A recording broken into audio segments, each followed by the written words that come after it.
Hi guys, welcome back to our channel. നമ്മളിപ്പോൾ കണ്ടുകൊണ്ടിരിക്കുന്ന new ഡ്രാമയുടെ next എപ്പിസോഡുമായിട്ടാണ് ഞാൻ നിങ്ങളിലേക്ക് എത്തിയിട്ടുള്ളത്. അപ്പോൾ അധികം വെയിറ്റ് ചെയ്യാണ്ട് നമുക്ക് നേരെ എപ്പിസോഡിലേക്ക് പോകാം. അങ്ങനെ ഹുവാനയും മിങ്ങും കൂടി ഫിഷിങ്ങിനായിട്ട് ഇറങ്ങുമ്പോൾ കറക്റ്റായിട്ട് ഹുവാനയുടെ അച്ഛനും അതേപോലെ ഷാവും അങ്ങോട്ടേക്ക് വരും. നിങ്ങൾ എങ്ങോട്ടാ പോകുന്നത്? ഫിഷിങ്ങിനാണോ? ഞങ്ങൾ ഫിഷിങ്ങിനാ പോകുന്നത്. അപ്പോൾ നമുക്ക് കുടുംബമായിട്ട് ഒന്നിച്ചു പോകാന്നും പറഞ്ഞ് അവര് കൊണ്ടുവന്ന സാധനങ്ങളും കൂടി മിങ്ങിന്റെ കാറിലേക്ക് വെക്കും. ഇപ്പോൾ 4 പേരും കൂടി കാറും എടുത്തിറങ്ങും. ഫ്രണ്ടിൽ ഹുവാനയുടെ അച്ഛന്റെ കൂടെ മിങ്ങും ബ്രദറിന്റെ കൂടെ ഹുവാനയും ബാക്കിലിരിക്കുവാണ്. രണ്ടുപേർക്കും നല്ല രീതിക്ക് ഭ്രാന്തൊക്കെ കേറുന്നുണ്ട്. എന്ത് ചെയ്യാൻ, വേറെ നിവർത്തിയില്ലാണ്ട് ഭയങ്കര അപ്സെറ്റ് ആയിട്ടിരിക്കും. അതേ ടൈം ഹുവാനയുടെ അച്ഛനാണെങ്കിലോ കാറിനെ പറ്റി അതാണ് കാർ ഇതാണ് കാർ എന്നും പറഞ്ഞിട്ട് കാറിനെ പറ്റി ഒരുപാട് പൊക്കി പറയും. അച്ഛാ ഒന്നും മിണ്ടാണ്ടിരിക്കാമോ, മര്യാദക്ക് ഡ്രൈവ് ചെയ്യാൻ നോക്കെന്നും പറഞ്ഞ് ഹുവാന ഭയങ്കര അപ്സെറ്റ് ആയിട്ട് ഒച്ച വെക്കും. ആ ഓക്കെ മോളെ, ഞാനിനി ഒന്നും പറയുന്നില്ല എന്നും പറഞ്ഞ് മിങ്ങിനെ നോക്കിയിട്ട് മോനെ നിനക്ക് അത്രയ്ക്കും ഫിഷിംഗ് ഇഷ്ടമാണോ എന്ന് ഇങ്ങനെ ചോദിക്കും. ആ അങ്കിൾ, എനിക്ക് ഫിഷിംഗ് ഒരുപാട് ഇഷ്ടമാണെന്ന് പറയും. ആണോ, നിങ്ങൾക്ക് ഫിഷിംഗ് അത്രയ്ക്ക് ഇഷ്ടമാണെന്ന് ഷാവിന്റെ പേർക്ക് ചോദിക്കും. ഇത് കേൾക്കുമ്പോൾ ഹുവാന വീണ്ടും നിനക്കൊന്നും മര്യാദക്ക് അവിടെ ഇരിക്കാൻ പാടില്ലെന്ന് ഇങ്ങനെ ചോദിക്കും. ആ ഓക്കെ ഓക്കെ, ഞാനൊന്നും മിണ്ടുന്നില്ല എന്ന് പറഞ്ഞ് ഷാവും അങ്ങനെ ഇരിക്കും. അങ്ങനെ 4 പേരും കൂടി ഫിഷിംഗ് സ്പോട്ടിലേക്കും ചെല്ലും. രണ്ടുപേർക്കും ഒരുമിച്ച് ഇരിക്കാനേ പറ്റുന്നില്ല. ആ അറ്റത്ത് മിങ്ങും ഈ അറ്റത്ത് ഹുവാനയും, നടുക്ക് ഹുവാനയുടെ അച്ഛനും അനുജനും. ഞാനിനി എങ്ങനെ ഹുവാനയുടെ അടുത്ത് സംസാരിക്കും? എങ്ങനെയെങ്കിലും ഇവരെ ഇവിടെ നിന്ന് പറഞ്ഞേക്കണമല്ല എന്നും പറഞ്ഞിട്ട് മിങ്ങൊന്ന് ആലോചിക്കും. അങ്കിൾ അതെടുത്തോണ്ട് വാ, അങ്കിൾ ഇതെടുത്തോണ്ട് വാ എന്നും പറഞ്ഞ് ഹുവാനയുടെ അച്ഛൻ അവിടെ നിന്ന് ഓടിക്കാനായിട്ടൊക്കെ നോക്കും. പക്ഷെ പുള്ളിക്കാരൻ എല്ലാം കൊണ്ട് അടുത്ത് വെച്ചേക്കുവാണ്. എല്ലാം എന്റെ അടുത്തുണ്ട് മോനെ, നീ വിഷമിക്കണ്ടെന്നും പറഞ്ഞ് ചോദിച്ച സാധനങ്ങളെല്ലാം ഇങ്ങനായിട്ട് എടുത്തു കൊടുക്കും. ഇനി എന്ത് ചെയ്യുമെന്നും പറഞ്ഞ് ആലോചിച്ച് അങ്കിൾ എനിക്ക് നന്നായിട്ട് കൊതുക് അടിക്കുന്നുണ്ട്, കൊതുകിന്റെ സ്പ്രേ ഒന്ന് എടുത്ത് തരാമോ എന്ന് ചോദിക്കും. അതെന്റെ പോക്കറ്റിൽ തന്നെയുണ്ട്, ഇന്നാ പിടിച്ചോന്നും പറഞ്ഞ് ആ സ്പ്രേയും എടുത്ത് മിങ്ങിന്റെ കയ്യിലേക്ക് കൊടുക്കും. ഷെടാ, എന്ത് ചെയ്തിട്ട് ഒരു കാര്യമില്ലല്ലോ എന്നും പറഞ്ഞ് മിങ്ങ് വല്ലാണ്ട് സങ്കടത്തിലിരിക്കും. ഇത് കാണുമ്പോൾ ഹുവാനക്ക് കാര്യം പിടികിട്ടും. എന്റെ ഫാമിലിനെ ഞാൻ തന്നെ ഒഴിവാക്കിയാൽ മതിയല്ലോ ഒന്ന് ആലോചിച്ചിട്ട് അച്ഛാ ദേ ടെന്റ് കെട്ടിയിട്ടില്ല, അതേപോലെ എനിക്ക് നന്നായിട്ട് വിശക്കുന്നുണ്ട്, ടെന്റ് കെട്ടിയതിനു ശേഷം കുക്ക് ചെയ്യാനായിട്ടുള്ള കാര്യങ്ങളൊക്കെ ഒന്ന് ചെയ്യാന്ന് പറയും. എന്റെ മോൾക്ക് വിശക്കുന്നു, ഞാൻ ദേ ഇപ്പൊ തന്നെ കുക്ക് ചെയ്ത് തരാന്നും പറഞ്ഞ് അങ്ങനെ തന്നെ ഹുവാനയുടെ അച്ഛൻ അവിടെ നിന്ന് എഴുന്നേറ്റ് പോകും. അതിനുശേഷം ഷാവാണല്ലോ ഉള്ളത്. ചെല്ലടാ, നീ പോയിട്ട് അച്ഛനെ ഒന്ന് ഹെൽപ്പ് ചെയ്യാന്ന് പറയും. അതൊന്നും കുഴപ്പമൊന്നുമില്ല, ഞാൻ ഇതുവരെ ഒരു ഫിഷിനെ പോലും പിടിച്ചിട്ടില്ല, ഒരെണ്ണത്തിനെങ്കിലും ഞാൻ പിടിക്കട്ടെ എന്ന് പറയും. വേണ്ട, നിന്നോട് പോവാനല്ലേ പറഞ്ഞെന്ന് ഹുവാനയും ഇത്തിരി കടുപ്പിച്ച് പറയും. അപ്പൊ തന്നെ ഷാവ് രണ്ടുപേരെയും ഒന്ന് നോക്കും. ഓ അങ്ങനെയാണല്ലോ കഥ പോകുന്നത്, എന്തായാലും സ്വർഗത്തിന്റെ ഇടയ്ക്ക് കട്ടുറുമ്പാവുന്നില്ല എന്നും പറഞ്ഞ് ഷാവും അവിടെ നിന്ന് എഴുന്നേറ്റ് പോകും. ഷാവ് പോയ പുറകെ തന്നെ മിങ്ങ് ഓടി വന്ന് ഹുവാനയുടെ അടുത്തേക്ക് വന്നിരിക്കും. എന്താ നിനക്ക് ഇതുവരെ ആയിട്ടും ഒരു ഫിഷിനെ പോലും കിട്ടിയില്ലെന്ന് ഇന്നെ ചോദിക്കും. കിട്ടാനോ, ശരിക്കും ഫിഷിങ് ഇത്രയ്ക്കും ബോറിംഗ് ആയിരിക്കും എന്ന് ഞാൻ ഒരിക്കലും വിചാരിച്ചില്ല എന്ന് പറയും. അപ്പൊ തന്നെ ഹുവാനയുടെ അച്ഛൻ എടുത്ത് കയറിയിട്ട് അയ്യോ മോളെ, അങ്ങനെയൊന്നും അല്ല, ബോറിംഗ് ഒന്നുമില്ല, ശരിക്കും ഇതിനൊരു കോൺസെൻട്രേഷൻ ആണ് വേണ്ടത്, നന്നായിട്ട് നിരീക്ഷിച്ചിരിക്കണം, അപ്പൊ നമുക്കൊരു മീനെ കിട്ടുമെന്നും പറഞ്ഞ് അച്ഛനും അച്ഛന്റെ പേർക്ക് കുറച്ച് കഥയൊക്കെ പറഞ്ഞ് അവിടെ നിന്ന് പോകും. എന്തായാലും നിനക്ക് ഞാൻ മീൻ പിടിച്ച് കാണിച്ചു തരാമെന്നും പറഞ്ഞ് മിങ്ങ കഴിഞ്ഞിട്ട് പോയിട്ട് 2-3 സ്ഥലത്ത് ചൂണ്ടയൊക്കെ ഇട്ട് നോക്കും. പക്ഷെ മീനൊന്നും കൊത്തുന്നില്ല. ഇന്ന് കുറച്ച് കാറ്റ് കൂടുതലാണെന്ന് തോന്നുന്നു, അതാണ് ഫിഷ് ഒന്നും കൊത്താത്തേന്ന് പറഞ്ഞുകൊണ്ടിരിക്കുമ്പോ തന്നെ ഹുവാനയുടെ ചൂണ്ടയില് ഒരു ഫിഷ് വന്ന് വീഴും. അയ്യോ നിനക്കറിയില്ല ആ ഫിഷിനെ പൊക്കിയെടുക്കാൻ, ഞാൻ വന്ന് ഹെൽപ്പ് ചെയ്യാന്നും പറഞ്ഞ് മിങ്ങ് ചാടി കയറി ഹുവാനയുടെ കയ്യിലൊക്കെ പിടിച്ച് ആ ചൂണ്ടയിട്ട് അങ്ങോട്ടും ആട്ടി ഇങ്ങോട്ടും ആട്ടി അവസാനം അത് പൊക്കിയെടുക്കുമ്പോഴേക്കും ചൂണ്ടയും ആ മീനും കൂടി ഒരു മരത്തിൽ കുടുങ്ങിയിരിക്കും. അവസാനം ഹുവാനയുടെ അച്ഛൻ തന്നെ കയറി എടുത്ത് ആ ഫിഷ് ക്ലീൻ ചെയ്ത് ഗ്രില്ലാക്കി 4 പേരും കൂടിയൊക്കെ കഴിക്കും. അങ്ങനെ കുടിച്ച് ഇത്തിരി ഓവറൊക്കെ ആവുന്നുണ്ട്. അങ്ങനെ ഫിഷിംഗ് എല്ലാം കഴിഞ്ഞ് മിങ്ങും ഹുവാനയുടെ അച്ഛനും കൂടി വീട്ടിലേക്ക് കയറി ചെല്ലും. അച്ഛനെ കാണുമ്പോ തന്നെ കുടിച്ചിട്ടുണ്ടെന്ന് മനസ്സിലാകും. നിങ്ങൾ കുടിച്ചല്ലേ, നിങ്ങളോട് കുടിക്കാൻ പാടില്ല എന്ന് ഞാൻ പറഞ്ഞതല്ലേ എന്നും പറഞ്ഞ് അമ്മയാണെങ്കിൽ ഒച്ചയെടുക്കാനായിട്ട് തുടങ്ങും. അപ്പൊ തന്നെ മിങ്ങ് സ്റ്റോപ്പ് ചെയ്തിട്ട് കുഴപ്പമില്ല ആന്റി, കുഴപ്പമില്ല, ഞങ്ങൾ കുടിച്ചിട്ട് ഡ്രൈവ് ഒന്നും ചെയ്തില്ല, വേറൊരു ഡ്രൈവറിനെ വെച്ചാണ് ഞങ്ങൾ ഇവിടം വരെ വന്നേന്നും പറഞ്ഞ് മിങ്ങകത്തേക്ക് കയറി പോകും. നിങ്ങളൊരു ഡ്രൈവർ അല്ലേ, എന്നിട്ട് നിങ്ങൾ ഇങ്ങനെ കുടിക്കാമോന്നും ചോദിച്ച് അച്ഛനെ ഉന്തി തള്ളി മുകളിലേക്ക് കയറ്റും. അങ്ങനെ നെക്സ്റ്റ് ഡേ മോർണിംഗും ആകും. മിങ്ങ് നല്ല രീതിയിൽ ഉറങ്ങുവാണ്. ആ ടൈമിന് ഹുവാനയുടെ പാരന്റ്സ് വന്ന് വാതല് മുട്ടാനായിട്ട് തുടങ്ങും. മോനെ കതവ് തുറക്ക്, കതവ് തുറക്കെന്ന് എന്തോരം പറഞ്ഞിട്ടും മിങ്ങാണെങ്കിൽ നല്ല രീതിക്ക് ഉറങ്ങിക്കൊണ്ടിരിക്കുകയാണ്. ഇത്രയും നേരം ഇങ്ങനെ കിടന്നുറങ്ങിയാൽ ശരിയാവില്ല, തലവേദന എടുക്കും. ഇന്നലെ നൈറ്റ് ആണെങ്കിലോ ഒരുപാട് കുടിച്ചിട്ടുള്ളതല്ലേ, ഇനി എന്ത് ചെയ്യും, ഞാൻ ഈ വാതല് തല്ലി തുറക്കട്ടെ എന്ന് ഇങ്ങനെ ചോദിക്കും. വേണ്ടാന്ന് ഹുവാനയുടെ അച്ഛൻ ഒരുപാട് പറയുന്നുണ്ടെങ്കിലും ശരിയാവില്ല, അവൻ എന്തെങ്കിലും പറ്റുമെന്നും പറഞ്ഞ് ഹുവാനയുടെ അമ്മ തള്ളി തുറക്കാനായിട്ട് പോകും. കറക്റ്റായിട്ട് നമ്മുടെ മിങ്ങ് വന്ന് വാതിൽ തുറക്കും. സോറി മോനെ, ഇന്നലെ നൈറ്റ് നീ ഒരുപാട് കുടിച്ചിട്ടുണ്ടാവില്ലേ, അതുകൊണ്ട് നിനക്ക് ഇനി തലവേദന വരും, എന്തായാലും ഞാൻ ഫുഡ് തയ്യാറാക്കി വെക്കാം, നീ താഴേക്ക് വാന്നും പറഞ്ഞ് ഹുവാനയുടെ പാരന്റ്സ് താഴേക്ക് പോകും. അങ്ങനെ മിങ്ങും ഫ്രഷപ്പ് ആയിട്ട് ഇറങ്ങി വരും. ടേബിളിൽ ഒരുപാട് ഫുഡൊക്കെ ഹുവാനയുടെ അമ്മ ഉണ്ടാക്കി വെച്ചിട്ടുണ്ട്. ആന്റി ഇത്രയും ഫുഡൊന്നും എനിക്ക് വേണ്ട, ഫിഷൊക്കെ തയ്യാറാക്കിയിട്ടുണ്ടല്ലോ, എന്തായാലും ഞാനിനി വരുമ്പോ നാളെ രാവിലെ ആകുമെന്ന് പറയും. അയ്യയുടെ പുളുസു, നിനക്ക് വേണ്ടി ഉണ്ടാക്കിയതൊന്നുമല്ല, എന്റെ മോളെ ഇങ്ങോട്ടേക്ക് വരുന്നുണ്ട്, അവൾക്ക് വേണ്ടി ഉണ്ടാക്കി വെച്ചതാന്ന് പറയും. പറയും. ഓ, ഹുവാനയോ ഇങ്ങോട്ട് വരുന്നുണ്ടെന്നോ? എനിക്ക് തോന്നുന്നില്ല അവൾ ഇന്ന് വരുമെന്ന്. നമുക്കെന്നാ ഒരു ബെറ്റ് വെച്ചാലോ? എന്തായാലും ഇന്ന് ഹുവാന വരില്ല, ഇന്ന് വരും എന്ന് അമ്മക്ക് ഉറപ്പുണ്ടെങ്കിൽ ഒരു ബെറ്റ് വെക്കാന്ന് പറയും. എനിക്കറിയാം എന്റെ മോൾ ഇങ്ങോട്ട് വരുമെന്ന്, എനിക്ക് ഉറപ്പാണ്, ഞാൻ ബെറ്റ് കെട്ടാൻ തയ്യാറാന്ന് പറയും. അങ്ങനെയാണെങ്കിൽ വാ, നമുക്ക് ഒരുമിച്ച് പോകാം, ഞാൻ പോണ വഴി നിങ്ങളെ ഡ്രോപ്പ് ചെയ്യാം, ഹുവാന വരുന്നുണ്ടെങ്കിൽ കാറിൽ തന്നെ കൂട്ടിക്കൊണ്ട് പോവാലോ എന്ന് പറയും. ആ ഓക്കെ എന്നും പറഞ്ഞിട്ട് അങ്ങനെ ഹുവാനയുടെ അമ്മയും കാറിലേക്ക് കയറിയിരിക്കും. കുറച്ചു ദൂരം പോകുമ്പോഴേക്കും പുള്ളിക്കാരിക്ക് പേടിയാവാനായിട്ട് തുടങ്ങും. ഇനി ഹുവാന വന്നില്ലെങ്കിലോ എന്ന് ആലോചിച്ചിട്ട്, അയ്യോ മോനി എനിക്ക് തലവേദന എടുക്കുന്നു, നമുക്ക് വീട്ടിലേക്ക് തന്നെ തിരിച്ചു പോയാലോ എന്ന് ഇനി ചോദിക്കും. എന്താ ആന്റി പേടിയാവാൻ തുടങ്ങിയോ? തലവേദനയ്ക്കുള്ള മെഡിസിൻ ഒക്കെ എന്റെ കാറിൽ തന്നെയുണ്ട്, വേണമെങ്കിൽ തരാന്ന് പറയും. വേണ്ട വേണ്ട, എനിക്ക് മെഡിസിൻ ഒന്നും വേണ്ട, എന്റെ മോൾ എന്റെ അടുത്തേക്ക് വരുമെന്ന് എനിക്ക് നല്ല ഉറപ്പാന്നും പറഞ്ഞിട്ട് ഹുവാനയുടെ അമ്മയും ധൈര്യം സംഭരിച്ച് അങ്ങനെ കാറിലിരിക്കും. അങ്ങനെ ഹുവാനയും അവളുടെ വർക്കെല്ലാം ചെയ്തുകൊണ്ടിരിക്കുമ്പോ മാനേജർ കയറി വരും. ഞാൻ നിനക്ക് വേണ്ടി ഒരു സ്പെഷ്യൽ ബിസ്ക്കറ്റ് വാങ്ങിക്കൊണ്ട് വന്നിട്ടുണ്ട്, സ്പെഷ്യൽ സ്വീറ്റ് ആണത്, നീ ഇത് കഴിച്ചോന്നും പറഞ്ഞ് ഒരു പാക്കറ്റ് എടുത്തു കൊടുക്കും. ഹായ് താങ്ക്സ് അങ്കിൾ, ഞാനിത് വാങ്ങാനായിട്ട് വെയിറ്റ് ചെയ്ത് നിൽക്കുമായിരുന്നു എന്നും പറഞ്ഞ് ഹുവാനയും ഹാപ്പി ആയിട്ടിരിക്കും. അങ്ങനെ മിങ് വരുന്ന വഴിക്ക് എവിടെയോ ഇറങ്ങിയിട്ടുണ്ട്. ഇപ്പൊ ഹുവാനയുടെ അച്ഛനും അമ്മയും മാത്രമാണ് ഹോട്ടലിലേക്ക് വരുന്നത്. അമ്മയും അച്ഛനും ഹോട്ടലിലേക്ക് വരുന്ന കാര്യം അറിഞ്ഞിട്ട് ഹുവാന അങ്ങനെ പുറത്തേക്ക് ഇറങ്ങി നിൽക്കും. ആ ടൈമിന് ഒരു കസ്റ്റമർ കുടിച്ചിട്ട് ഇതിരി ഓവറായിട്ട് ഹുവാനന്റെ അടുത്ത് മിസ്ബിഹേവ് ചെയ്യാനായിട്ട് തുടങ്ങും.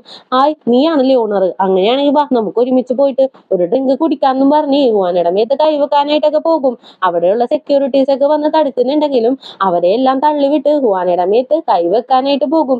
കറക്റ്റ് ടൈമിനാണ് ഹുവാനയുടെ അമ്മ ഇതും കണ്ടുകൊണ്ട് വരുന്നത്. അങ്ങനെ തന്നെ കാലിലുള്ള ചെരുപ്പൊക്കെ കൂടിയിട്ട് അയാളെ ഓടിച്ചിട്ട് തല്ലാനായിട്ട് തുടങ്ങും. അയാളും സ്വന്തം ജീവൻ കൈ പിടിച്ച് ഓടാനായിട്ട് തുടങ്ങും. അങ്ങനെ ഇതൊരു വലിയ ഇഷ്യൂ ആകും. അയാൾ പോലീസ് സ്റ്റേഷനിൽ പോയി കംപ്ലൈന്റ് കൊടുത്തിട്ടുണ്ട്. ഇപ്പൊ എല്ലാവരും പോലീസ് സ്റ്റേഷനിലാണ് ഉള്ളത്. അങ്ങനെ പോലീസ് വിളിച്ചിരുത്തി എന്താ നടന്നെന്ന് എന്നെ ചോദിക്കും. ഞാൻ എന്റെ മോളെ വിളിക്കാനായിട്ട് ഹോട്ടലിലേക്ക് വരുമായിരുന്നു. ആ ടൈമിനാണ് ഈ ഒരു ചെക്കൻ വന്ന് എന്റെ മോളുടെ കൈ കയറി പിടിക്കുന്നത്. ഞാനൊരു അമ്മയല്ലേ, ഇതൊക്കെ കണ്ടുകൊണ്ട് നിൽക്കാനായിട്ട് എന്നെ കൊണ്ട് സാധിക്കുമോ? അതുകൊണ്ട് തന്നെ എന്റെ ചെരുപ്പൂരി ഞാൻ അവനെ ഓടിച്ചിട്ട് തല്ലിയെന്നും പറഞ്ഞ് ചെരുപ്പൊക്കെ പൊക്കി കാണിച്ചു കൊടുക്കും. എന്റെ മോളെ ആ ഹോട്ടലിന്റെ ഓണറാണ്, അതിന്റെ മര്യാദയൊക്കെ അവള് കാണിക്കുന്നുണ്ട്. അയാളോടെ കസ്റ്റമർ ആയിട്ടല്ലേ വന്നത്, അപ്പോ കസ്റ്റമർ ആയിട്ട് നിൽക്കണം, അല്ലാണ്ട് ഓണറിനെ കയറി പിടിക്കാനല്ല പോകുന്നത്. എന്റെ മോളെ ഇങ്ങനെ ചെയ്താൽ ഞാൻ ഒരിക്കലും നോക്കിക്കൊണ്ട് നിൽക്കില്ല എന്ന് പറഞ്ഞ് ഒരുപാട് ഇങ്ങനെ ഒച്ച വെക്കും. ഇത് കാണുമ്പോ ഹുവാനക്കും ഭയങ്കര ഹാപ്പി ആയിട്ട് അമ്മേനെ കെട്ടിപ്പിടിക്കും. അതിനുശേഷം മിങ്ങും കാര്യങ്ങളൊക്കെ അറിഞ്ഞ് അകത്തേക്ക് കയറി വരും. എന്തായാലും അങ്കിൾക്ക് ഇവിടെ ഇരിക്കും, ഞാൻ എന്താന്ന് വെച്ചാൽ ചെയ്യാന്ന് പറയും. അങ്ങനെ മിങ്ങും കംപ്ലൈന്റ് കൊടുത്ത ആളാ മാറ്റി നിർത്തി സംസാരിക്കാനായിട്ട് തുടങ്ങും. എന്താണ് സംസാരിച്ചതെന്നൊന്നും അറിയില്ല. പുള്ളിയാണെങ്കിൽ ഓടി വന്ന് എനിക്കൊരു കംപ്ലൈന്റും ഇല്ല, ഞാൻ കംപ്ലൈന്റ് ഒക്കെ പിൻവലിക്കാൻ പോവാന്ന് പറയും. അപ്പൊ തന്നെ മിങ്ങും എന്തായാലും മെഡിക്കൽ ചെലവൊക്കെ ഞങ്ങൾ ഏറ്റെടുത്തോളാന്ന് പറയും. അങ്ങനെ ഇപ്പോ കംപ്ലൈന്റ് എല്ലാം മാറിയിട്ടുണ്ടല്ലോ. അമ്മയും ഹുവാനയും കൂടി പുറത്തേക്ക് ഇറങ്ങി വരും. ഇങ്ങനെ നോക്കി താങ്ക്സ് ഒക്കെ പറഞ്ഞിട്ട് നിങ്ങൾ എന്തായാലും ഇവിടെ ഇരിക്കുക, എനിക്ക് അകത്ത് കുറച്ച് കാര്യങ്ങൾ കൂടി ഉണ്ടെന്നും പറഞ്ഞ് അകത്തേക്ക് പോകും. ആ ടൈമിനാണ് ഈ അകത്തേക്ക് കയറി വരുന്നത്. ആന്റി, നിങ്ങൾ ആരെയോ ചെരുപ്പൊക്കെ ഊരി ഓടിച്ചിട്ട് തല്ലിയെന്നൊക്കെ ഞാൻ അറിഞ്ഞല്ലോ. ആന്റിയുടെ ചെരുപ്പ് പോയെന്നും പറഞ്ഞ് മിങ്ങാണെങ്കിലോ ആന്റിക്ക് വേണ്ടി പുതിയ ചെരുപ്പ് വാങ്ങിക്കൊണ്ടുവരാൻ പറഞ്ഞു. ഞാൻ ദേ ചെരുപ്പുമായിട്ടാണ് വന്നേന്ന് പറയും. അയ്യോ മോനെ, ചെരുപ്പ് ഊരി തല്ലി, അതൊക്കെ സത്യമാണ്, എന്നാലും ആ ചെരുപ്പ് ഞാൻ കളഞ്ഞിട്ടില്ല, ദേ എന്റെ കാലിൽ കിടപ്പുണ്ടെന്നും പറഞ്ഞ് അമ്മയും കാലൊക്കെ പൊക്കി കാണിച്ചു കൊടുക്കും. ആ എന്തായാലും കുഴപ്പമില്ല, എനിക്ക് വാങ്ങിയതല്ലേ എന്നും പറഞ്ഞ് അവസാനം അമ്മയും ആ ഒരു ചെരുപ്പ് വാങ്ങി വെക്കും. അങ്ങനെ ഹുവാനയും പുറത്തേക്ക് ഇറങ്ങി വരും. അപ്പൊ തന്നെ മിങ്ങും ഇനി ഇവിടെ നിൽക്കേണ്ട ആവശ്യമൊന്നുമില്ലല്ലോ, ബാക്കിയുള്ള കാര്യങ്ങള് ഞാൻ നോക്കിക്കോളാം, നീ ഇവരെ കൊണ്ടുപോയി വീട്ടിലാക്കുമെന്ന് പറയും. ആ ഓക്കെ എന്നും പറഞ്ഞ് ഹുവാനയും പാരന്റ്സും കൂടി നടന്നു പോകും. അപ്പൊ തന്നെ നിങ്ങളുടെ അമ്മായിയമ്മനെ കറക്കി എടുക്കണമെങ്കിൽ ഇതിലും വില കൂടിയ ചെരുപ്പ് തന്നെ വാങ്ങേണ്ടി വരും എന്നറിയും. ആടാ വാങ്ങണം വാങ്ങണം, എന്തായാലും ഒരെണ്ണം വാങ്ങി വെക്കാന്ന് പറഞ്ഞ് മിങ്ങും നിൽക്കും. അങ്ങനെ പുറത്തേക്ക് ഇറങ്ങുമ്പോഴേക്കും അമ്മക്കാണെങ്കിലോ വല്ലാത്ത സങ്കടം. അമ്മ, നിങ്ങൾ എന്തായാലും വീട്ടിലേക്ക് പോ, ഞാൻ അങ്ങോട്ടേക്ക് തിരിച്ചു വരാന്ന് പറയും. ഇത് കേൾക്കുമ്പോ അമ്മക്ക് വിശ്വസിക്കാൻ പറ്റുന്നില്ല. എന്റെ മോള് വീട്ടിലേക്ക് തിരിച്ചു വരുമോ എന്ന് ചോദിക്കും. ആമ്മ, ഞാനും വരും, ഷാവും വരും, നിങ്ങൾ വീട്ടിലെത്തുമ്പോഴേക്കും ഞാൻ അവിടെ ഉണ്ടാകും എന്ന് പറയും. ഇത് കേൾക്കുമ്പോ അമ്മക്ക് ഒരുപാട് ഹാപ്പി ആകും. നിങ്ങൾ എല്ലാവരും കേട്ടോ, നീ കേട്ടോ, എന്റെ മോള് തിരിച്ചു വരുവാന്ന് പറഞ്ഞിട്ട് ഹുവാനയുടെ കൈയും പിടിച്ച് തുള്ളിച്ചാടും.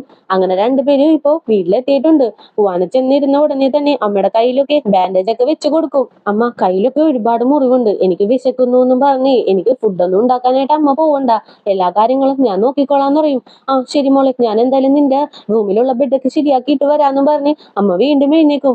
വേണ്ടെന്നല്ലേ അമ്മ പറഞ്ഞത്, എന്റെ ബെഡ് ശരിയാക്കാനായിട്ട് എനിക്കറിയാലോ, അമ്മ കിടന്നുറങ്ങുന്നും പറഞ്ഞ് അമ്മേനെയും കിടത്തി ഉറക്കി ഹുവാനെ പുറത്തേക്ക് വരും. ആ ടൈമിന് സിയും അച്ഛനും കൂടി സംസാരിച്ചോണ്ടിരിക്കുകയാണ്. ഹുവാനിനെ കാണുമ്പോ തന്നെ എന്തായാലും നിങ്ങൾ രണ്ടുപേരും കൂടി സംസാരിച്ചിരിക്കും, നിന്റെ റൂമിൽ എന്തെങ്കിലും ആവശ്യമുണ്ടോന്ന് ഞാൻ നോക്കിയിട്ട് വരാന്നും പറഞ്ഞ് അച്ഛൻ അവിടെ നിന്ന് എഴുന്നേറ്റ് പോകും. ആ ടൈമിന് ഷാവാണെങ്കിലോ ഒരു എനർജി ഡ്രിങ്ക് എടുത്തുകൊണ്ട് വന്നിട്ട് സിക്ക് മാത്രമായിട്ട് കൊടുക്കും. ഇത് കാണുമ്പോ ഹുവാന എന്താടാ എനർജി ഡ്രിങ്ക് അവൾക്ക് മാത്രമോ, എനിക്കില്ലേ എന്ന് ചോദിക്കും. ചേച്ചി, ഫ്രിഡ്ജിൽ ഒരു ഡ്രിങ്ക് മാത്രമേ ഉണ്ടായുള്ളൂ, അതാ ഞാൻ സിക്ക് കൊടുത്തേന്ന് പറയും. ഓ ഒരെണ്ണം ഉണ്ടായുള്ളൂ, അങ്ങനെയാണെങ്കിൽ എന്റെ ഫ്രണ്ട് പിടിച്ചോട്ടെ എന്ന് പറയും. ഇത് കേൾക്കുമ്പോ സീക്ക് എന്താ പോലെ ആകും. എന്തായാലും ഞാൻ പോവാണെന്നും പറഞ്ഞ് പുറത്തേക്ക് ഇറങ്ങും. ചേച്ചി എന്തായാലും ഞാൻ സീനെ കൊണ്ടുപോയി ആക്കിയിട്ട് വരാന്നും പറഞ്ഞ് സീയുടെ കൂടെ ഷാവും പോകും. എന്തായാലും പോ, നിന്റെ ടൈം എടുത്തിട്ട് തിരിച്ചു വന്നാ മതി എന്നും പറഞ്ഞ് പോവാനെയും അങ്ങനെ ഷാവിനെ പറഞ്ഞേക്കും. അങ്ങനെ രണ്ടുപേരും കൂടി കൈയൊക്കെ കോർത്ത് പിടിച്ച് നടക്കും. എടാ, നീ വീട്ടിൽ വെച്ച് തന്നെ ഇങ്ങനെയൊക്കെ കാണിച്ചാ നിന്റെ അമ്മക്ക് എന്തെങ്കിലും ഡൗട്ട് തോന്നുന്നു പറയും. ഡൗട്ട് തോന്നിയാൽ ഇപ്പോ എന്തായാലും ഇതൊക്കെ അറിയേണ്ടതല്ലേ എന്ന് ഇങ്ങനെ ചോദിക്കും. അറിഞ്ഞാൽ ചിലപ്പോ പ്രോബ്ലം ആവില്ലേ? ഓൾറെഡി നിന്നേലും മൂത്ത ഒരാളാണ് ഞാൻ, അതേപോലെ എനിക്ക് കുട്ടിയുണ്ട്, പിന്നെ ഞാൻ ഡിവോഴ്സുമാണ്. ചിലപ്പോ അവർക്ക് എന്നെ അക്സെപ്റ്റ് ചെയ്യാനായിട്ട് സാധിക്കില്ല എന്ന് പറയും. നീ എന്തൊക്കെയാ ഈ പറയുന്നത്? ഇതൊക്കെ ഒരു റീസൺ ആയിട്ട് പറയേണ്ട ആവശ്യം വല്ലതും ഉണ്ടോ? നീ ഇപ്പോ സിംഗിൾ ആണ്, വർക്ക് ചെയ്യുന്ന ഒരു വുമൺ ആണ്, അതേപോലെ ഞാനും സിംഗിൾ ആണ്, വർക്ക് ചെയ്യുന്ന ഒരാളാണ്. അപ്പോ നമ്മുടെ കാര്യങ്ങൾ നമ്മൾക്ക് തന്നെ ഡിസൈഡ് ചെയ്യാനായിട്ട് സാധിക്കും. മറ്റൊരാളെ ഇതിലേക്ക് ഇടപെടുത്തേണ്ട ഒരാവശ്യവും ഇല്ല എന്ന് പറയും. എന്നാലും അങ്ങനെയല്ലടാ, ഒന്നുകൂടി ചിന്തിക്കണം. എന്തായാലും ഞാൻ പോയിട്ട് വരാന്ന് പറഞ്ഞ് സീ ഇങ്ങനെ നടക്കും. ഇത് കേൾക്കുമ്പോ തന്നെ ഷാവിന് ഭയങ്കരമായിട്ട് ദേഷ്യം കയറി അവിടെ തന്നെ ഇങ്ങനെ നിൽക്കും. അപ്പൊ തന്നെ സീ ഓടി വന്ന് ഷാവിന്റെ കവളിൽ ഒരു കിസ്സൊക്കെ കൊടുത്ത്, ഞാൻ ചുമ്മാ പറഞ്ഞതാടാ, നിന്നെ വിട്ട് എനിക്ക് ഒരിക്കലും പോവാൻ പറ്റില്ല എന്ന് പറഞ്ഞ് ഹഗ്ഗൊക്കെ ചെയ്തോണ്ടിരിക്കും. അതേ ടൈം ഹുവാന അവളുടെ റൂമിലേക്ക് കയറി ചെല്ലും. അവിടെയാണെങ്കിലോ അവളുടെ പഴയ റൂം എങ്ങനെയാണോ ഉണ്ടായത് അതേപോലെ തന്നെ അമ്മ എല്ലാം അറേഞ്ച് ചെയ്ത് വെച്ചിട്ടുണ്ട്. ഇത് കാണുമ്പോ വല്ലാത്തൊരു സങ്കടമൊക്കെ വരും. അങ്ങനെ ബെഡിലേക്ക് കിടക്കുമ്പോ പെട്ടെന്ന് വാതിലില് കൊട്ടുന്ന സൗണ്ട് കേൾക്കും. ആരാണെങ്കിലും അകത്തേക്ക് കയറി വന്നോളാനായിട്ട് പറയും. അങ്ങനെ മിങ്ങും വാതിൽ തുറന്ന് അകത്തേക്ക് നോക്കും. നീ തിരിച്ച് വീട്ടിലേക്ക് വന്നതല്ലേ, അപ്പൊ നമുക്കിത് സെലിബ്രേറ്റ് ചെയ്യണ്ടേ, വാ നമുക്ക് പുറത്തു പോയി ഇരിക്കാന്നും പറഞ്ഞ് രണ്ട് ബിയറൊക്കെ എടുത്ത് രണ്ടും കൂടി പുറത്തേക്ക് പോയി ഇരിക്കും. അപ്പൊ തന്നെ ഹുവാന, നീ ഇന്ന് കറക്റ്റ് ടൈമിന് വന്ന് എന്നെ ഹെൽപ്പ് ചെയ്തു, അതിന് ഒരുപാട് താങ്ക്സ് ഉണ്ടെന്ന് പറയും. ഇതിനിപ്പോ താങ്ക്സ് ഒക്കെ പറയേണ്ട ആവശ്യം വല്ലതും ഉണ്ടോ? ഒരു തവണ നീയും എന്നെ ഹെൽപ്പ് ചെയ്തതല്ലേ, അതിന്റെ ഒരു പ്രത്യുപകാരമായിട്ട് കണ്ടാ മതി. എന്തായാലും നമ്മൾ അങ്ങോട്ടും ഇങ്ങോട്ടും ഹെൽപ്പ് ചെയ്ത് അവസാനം പിരിയാൻ പറ്റാത്ത ആളുകളായിട്ട് മാറുമോ എന്നുള്ളതാണ് എന്റെ ഡൗട്ട് എന്ന് പറയും. ഇത് കേൾക്കുമ്പോ ഹുവാനൊക്കെ ഷോക്കാകും. ഇവൻ എന്തായി ഉദ്ദേശിക്കുന്നതെന്നുള്ള രീതിയിൽ നിൽക്കും. ആ ടൈമിനാണ് മിങ്ങിന് കോള് വരുന്നത്. ഇന്ന് നമ്മൾ പോലീസ് സ്റ്റേഷനിൽ വെച്ച് കണ്ടില്ലേ, അയാളാണ്. ഒരു കാര്യം സംസാരിക്കാനാണ്, ഒന്ന് വരാമോ എന്ന് ഇങ്ങനെ ചോദിക്കും. ഓക്കെ, ഞാൻ ഇപ്പൊ തന്നെ വരാന്നും പറഞ്ഞ് കോൾ അങ്ങോട്ട് കട്ട് ചെയ്യും. ഉടനെ തന്നെ ഹുവാന, ഇത് പോലീസ് സ്റ്റേഷനിൽ വെച്ച് കണ്ട അയാളാണോ എന്ന് ഇങ്ങനെ ചോദിക്കും. എന്തായാലും വന്നിട്ട് ഞാൻ കാര്യം പറയാം, നീ എന്തായാലും സേഫ് ആയിട്ട് അകത്തേക്ക് പോയി വന്നതിന് ശേഷം നമുക്ക് സംസാരിക്കാന്നും പറഞ്ഞ് മിങ് അങ്ങനെ നേരെ അവിടെ നിന്ന് പോകും. അങ്ങനെ ഹുവാനയും റൂമിലേക്ക് കയറുമ്പോ മിങ്ങിന്റെ ചിന്തയാണ് വരുന്നത്. എന്തായാലും ഇരുട്ടല്ലേ, അവൻ വരുമ്പോ വെളിച്ചം കാണണ്ടേന്ന് പറഞ്ഞ് ഒരു ലാമ്പ് സ്റ്റെയറിന്റെ അരികത്ത് തന്നെ വെച്ചിട്ട് റൂമിലേക്ക് അങ്ങനെ നടന്നു പോകും. എന്തായാലും ഇതോടുകൂടി തന്നെ ഇന്നത്തെ എപ്പിസോഡും കൂടി ഇവിടെ അവസാനിക്കാണ്. നെക്സ്റ്റ് എപ്പിസോഡുമായിട്ട് എത്രയും പെട്ടെന്ന് തന്നെ വരുന്നതായിരിക്കും. അപ്പോൾ പുതിയ കൂട്ടുകാരെങ്കിലും നമ്മുടെ ഈ ചാനൽ വിസിറ്റ് ചെയ്തിട്ടുണ്ടെങ്കിൽ സബ്സ്ക്രൈബ് ചെയ്ത് കൂടെയുള്ള ബെല്ലൈക്കണും കൂടി എനേബിൾ ചെയ്ത് വെച്ചേക്കുക. കൂടെ തന്നെ വീഡിയോക്ക് ഒരു ലൈക്കും, വീഡിയോനെ കുറിച്ചുള്ള അഭിപ്രായങ്ങൾ കമന്റിലൂടെയും അറിയിച്ച് ഞങ്ങളെ സപ്പോർട്ട് ചെയ്യുക. അപ്പോൾ നെക്സ്റ്റ് എപ്പിസോഡുമായിട്ട് വരുന്നവരേക്കും tata bye bye, see U.